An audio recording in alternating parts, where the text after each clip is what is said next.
السلام علیکم دوستوں، فلک اپنی نئی ویڈیو کے ساتھ امید کرتی ہوں آپ سب خیریت سے ہوں گے۔ آج جو ٹاپک لے کر آ رہی ہوں وہ بچوں کی نصیحت کے بارے میں ہے۔ میں کل ایک آرٹیکل پڑھ رہی تھی، میری نظروں سے 4 بچوں کی نصیحت کے بارے میں ایسے پوائنٹ گزرے جس نے واقعی مجھے بہت متاثر کیا، کیونکہ ہماری ماؤں کو اکثر شکایت ہوتی ہے کہ بچے ہماری بات نہیں سنتے، توجہ نہیں دیتے، ہماری نافرمانی کرتے۔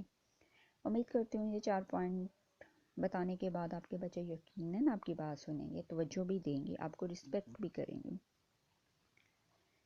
وہ پوائنٹ کچھ اس طرح تھے کہ بچوں کو نصیحت اس وقت کریں جب بچے رسپیکٹو موڈ میں ہوں۔ 4 ٹائم ایسے ہوتے ہیں جو بچہ رسپیکٹو موڈ میں ہوتا ہے، اس وقت آپ بچے کو جو بھی نصیحت کریں گے وہ بچے کے دل میں اتر جائے گی۔ نمبر 1 یہ تھا، جب بچہ رات کو سونے لگے تو بچے اکثر کہتے ہیں کہ ماؤں کو ہمیں کہانی سنائیں، کیونکہ بچہ اس ٹائم لرننگ موڈ میں ہوتا ہے۔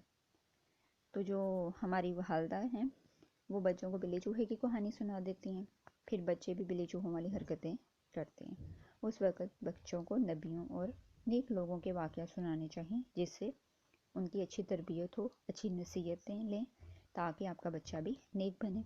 نمبر 2، جب بچہ آپ کے ساتھ گاڑی میں بیٹھا ہوتا ہے اس وقت بھی بچہ لرننگ موڈ میں ہوتا ہے، اس لیے اس وقت بچہ پوچھ رہا ہوتا ہے ابو یہ کیا ہے، وہ کیسے ہے۔ اس وقت ہم ڈانٹ ڈپٹ کر کے بچے کو چپ کروا دیتے ہیں، وہ بہت قیمتی وقت ہوتا ہے۔ اس وقت بچے سے اچھی باتیں کریں، اچھی نصیحتیں کریں، وہ آپ کی باتوں کو توجہ دے گا اور آپ کی باتیں اس کے دل پہ اثر کریں گی اور وہ ان پہ عمل بھی کرے گا۔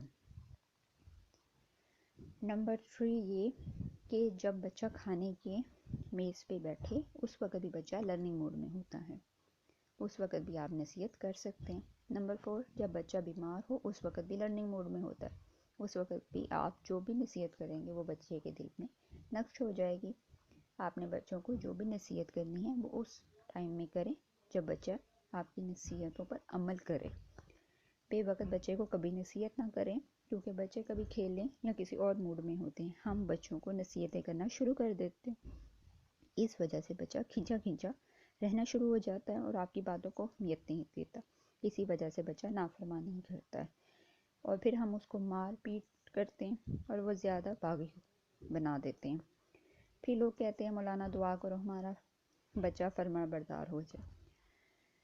تو یہ 4 پوائنٹ تھے، امید کرتی ہوں آپ لوگ سمجھے ہوں گے۔ آپ ان ٹائم میں اپنے بچوں کو نصیحت کریں تاکہ وہ آپ کی فرما برداری کریں۔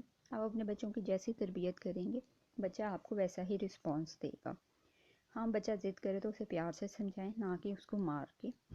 آپ جتنے ہی پیار و توجہ سے آرام سے اس سے بات کریں گے، اس کو نصیحت کریں گے، وہ یقیناً آپ کی بات پر عمل کرے گا۔ میں امید کرتی ہوں آپ کو میری ویڈیو اچھی لگی ہوگی، اچھی لگی ہو تو اپنی رائے سے آگاہ کیجیے گا اور آپ کے جواب کا انتظار رہے گا کہ آپ کو میرا ویڈیو کیسا لگا، اور میرا چینل پلیز سبسکرائب کرنا مت بھولیے گا۔ شکریہ۔